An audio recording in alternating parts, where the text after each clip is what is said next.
Komunikasi. Assalamualaikum warahmatullahi wabarakatuh. Halo pendengar setia, kembali lagi di podcast kita, yaitu podcast mahasiswa ilmu komunikasi. Pada episode kali ini, kita akan membahas sebuah persoalan yang sudah sangat akrab di telinga masyarakat, yaitu sebuah masalah yang dapat berulang kali mengganggu aktivitas warga, bahkan menjadi topik perbincangan yang tak pernah benar-benar selesai. Ya, kita akan mengupas tuntas tentang banjir di kota Samarinda. Setiap musim hujan tiba, kita selalu disuguhi pemandangan jalanan berubah menjadi sungai kecil, aktivitas masyarakat terganggu, melakukan terendam, hingga muncul berbagai bentuk protes dari warga. Bahkan beberapa waktu lalu tuh ada yang melakukan wakeboarding di tengah genangan banjir. Sebuah aksi yang mengundang tawa tapi sekaligus menyimpan pesan kritik yang mendalam. Di balik kejadian yang terus berulang ini, muncul pertanyaan yang sering kali menjadi perdebatan di tengah masyarakat. Apakah banjir itu semata-mata disebabkan oleh warga sekitar? Ataukah itu disebabkan oleh faktor alam? Atau justru ada persoalan tata kelola dan pembangunan kota yang belum berjalan sebagaimana? Nah, untuk membahas persoalan ini, hari ini saya tidak sendirian. Saya telah ditemani oleh dua narasumber yang akan berbagi pandangan tentang fenomena banjir hingga kini masih menjadi pekerjaan rumah bagi kota Samarinda. Halo, selamat datang kedua narasumber kita. Halo. Hai semuanya. Boleh kepada para narasumber untuk memperkenalkan diri kepada para pendengar. Baik, terima kasih. Hai semuanya, kenalin aku Heriani Musdalifah Putri. Aku ini merupakan salah satu mahasiswa yang ada di Samarinda, yaitu Universitas Nahdlatul Ulama Kalimantan Timur, dengan program studi ilmu komunikasi. Halo semuanya, kenalin, aku Tiara Hairunisa, aku dari Universitas Nahdlatul Ulama Kalimantan Timur dengan prodi ilmu komunikasi. Hai. Halo. Terima kasih kita ini. Kamu sudah dan Kak Tiara. Ini asli penduduk Samarinda atau pendatang? Kebetulan saya itu asli dari Samarinda dan saya kecil dan besar di sini. Copy paste. Saya juga kebetulan lahir dan besar di Samarinda. Anak kampung sini banget kami ini ya kebetulan. Oke, kita mulai dengan pertanyaan yang lalu kita sebenarnya Samarinda ini kenapa sih jadi langganan banjir? Terus apakah ini tuh murni faktor alam atau ada ulah manusia di balik itu? Sebenarnya ya kalau misalnya menurut hasil pengamatan atau riset kami, banjir di Samarinda itu bukan semata-mata diakibatkan oleh alam, Mbak Risma, atau hujan itu sendiri. Justru diperparah oleh SDM-nya atau masyarakat sekitar Samarindanya. Iya, seperti kalau misalnya kita lihat di data atau berita ya, itu saya sudah perkecil menjadi 3 faktor utama penyebab banjir itu sendiri. Pertama, adalah kondisi alam yang memang sudah rentan. Ini info, kalau misalnya Samarinda itu bentuknya cekungan dan berada di sepanjang hilir Sungai Mahakam. Samarinda itu punya 26 anak sungai dan 15 aliran sub-DAS atau daerah aliran sungai, yang semuanya itu bermuara di sini. Ditambah, curah hujan tinggi itu mencapai 1900 hingga 2300 mm per tahun, dan juga posisi kota tuh sejajar dengan permukaan laut. Sehingga apabila hujan deras terjadi di hulu dan bertemu air pasang, air di lautnya akan mendorong balik, sehingga air akan susah keluar dan menggenang lama di jalan. Ini memang faktor alam, tapi kalau memang hanya karena itu, banjir tuh nggak akan separah seperti yang kita lihat selama ini di jalanan. Kita masuk ke faktor kedua, yaitu tata ruang yang kacau dan alih fungsi lahan. Nah, seharusnya ya, hutan itu kan berperan sebagai anggapannya tuh ibarat kata spons ya, spons raksasa. Yang fungsinya tuh untuk menyerap air, khususnya air hujan. Hutan tuh harus seperti itu kan.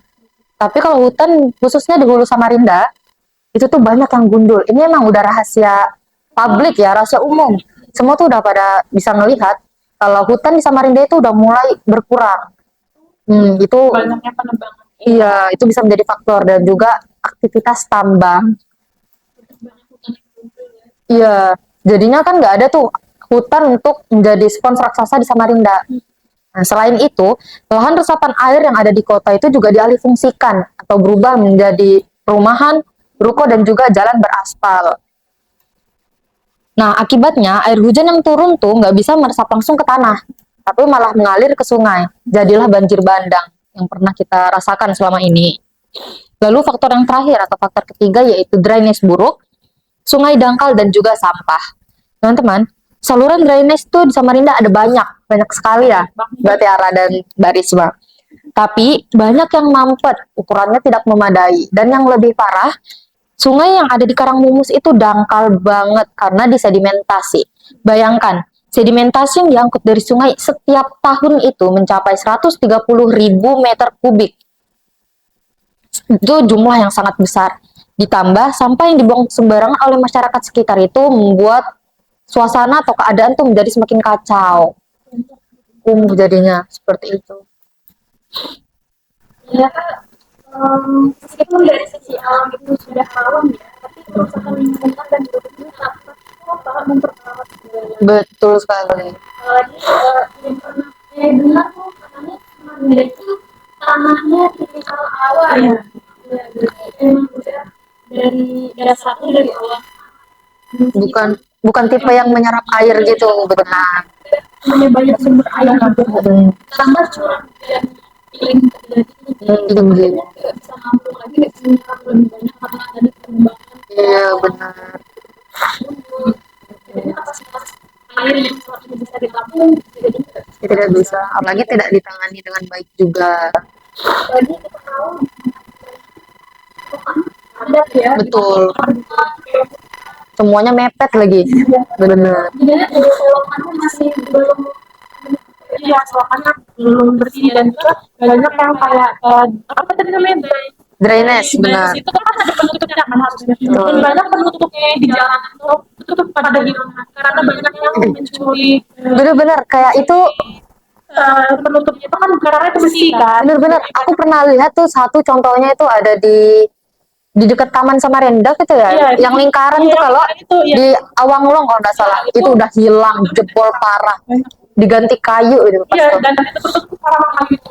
Mm-mm. Itu tuh perlu jadi perhatian buat kita sih kalau Benar, harus punya kesadaran sih. iya dengan baik malah hilang gitu aja Iya, ini lagi SDM SDM-nya harus diperbaiki lagi.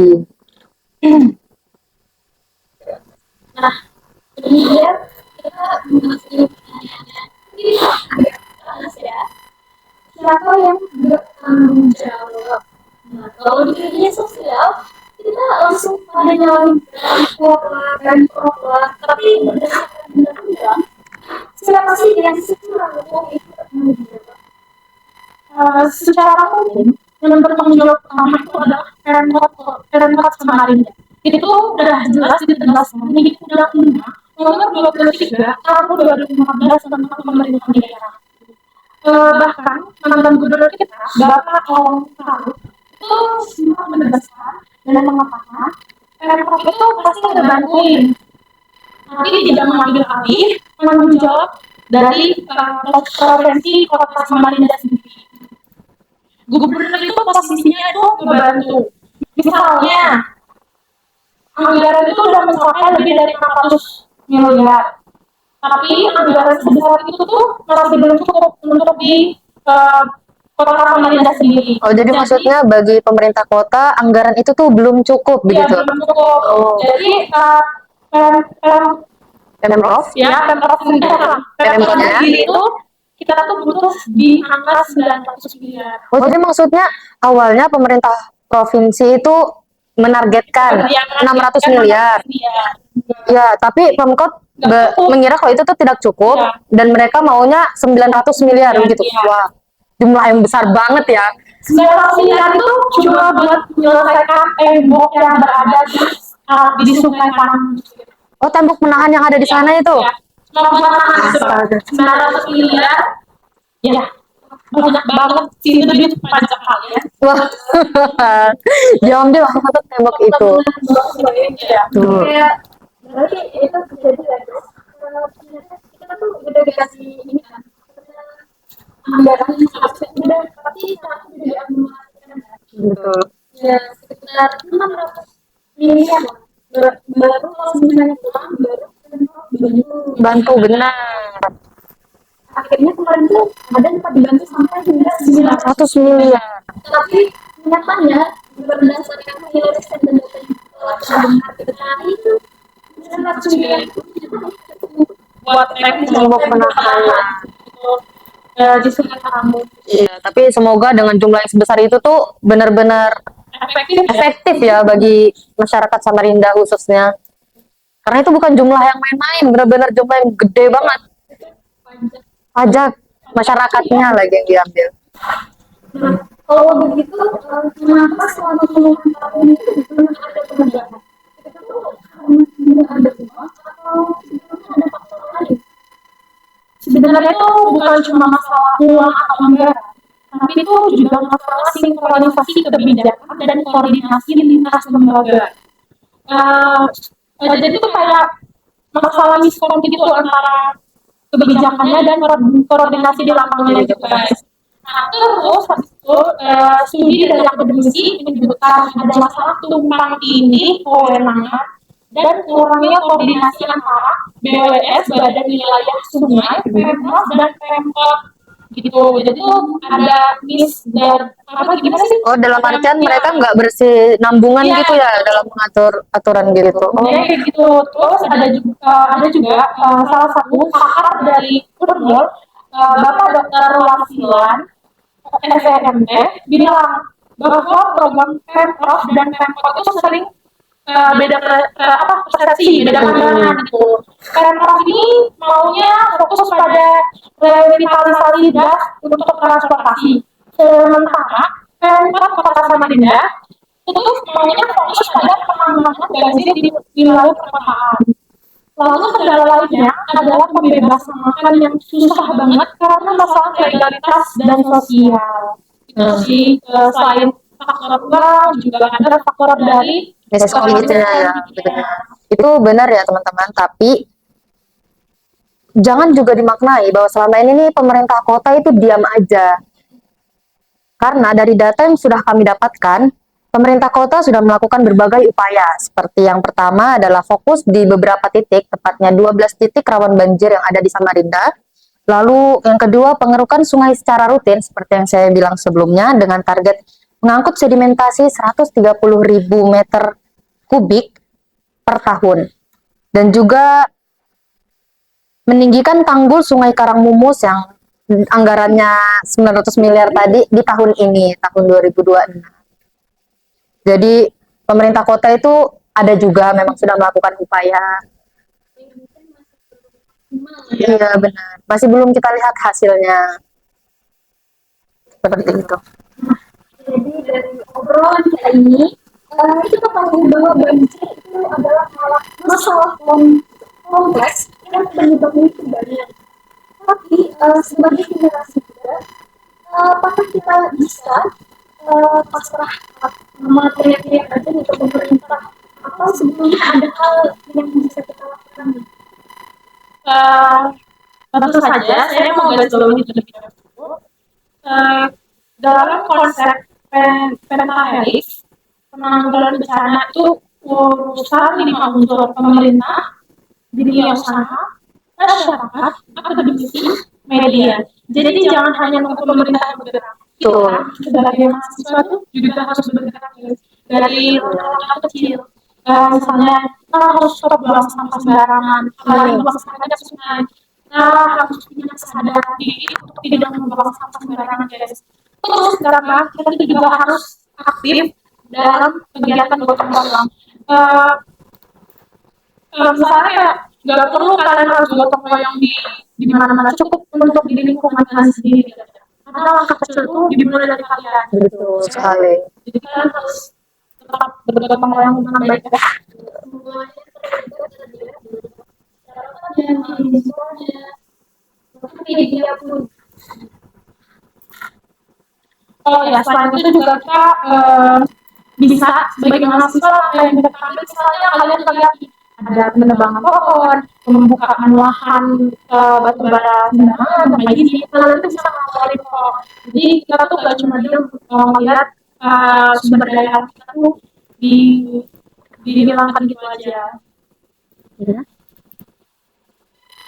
Selain itu, satu lagi terakhir, ini dari saya terakhir, kita sebagai mahasiswa juga bisa melakukan sosialisasi kepada masyarakat di sekitar kita, memberikan pemahaman tentang bahayanya Banjir, betul, betul. ya, Edukasi edukasi sih, guys. tentang penanganan gitu juga ya. Dari saya itu cukup. Nah, teman-teman juga tambahan dari saya, jangan lupa kalau Kalimantan Timur itu punya target, yaitu Kaltim Emas 2045. Kita nggak akan bisa punya generasi emas kalau kita sebagai masyarakat selalu mulai dari nol karena banjir. Ulang ya. Nah, teman-teman jangan lupa Kalimantan Timur itu juga punya target, yaitu Kaltim Emas 2045. Kita nggak akan bisa punya generasi emas kalau setiap tahun kita mulai dari nol karena banjir. Jadi, diperlukan aksi nyata dari mahasiswa khususnya dan juga masyarakat sekitar. Aksi nyata kita hari ini adalah investasi untuk masa depan. Quotes hari ini. Kepada para narasumber kita, ada narasumber. Iya, benar. Nah itu dia, jadi kesimpulan dari podcast ini, tanggung jawab mengatasi banjir itu ada di semua kita. Betul.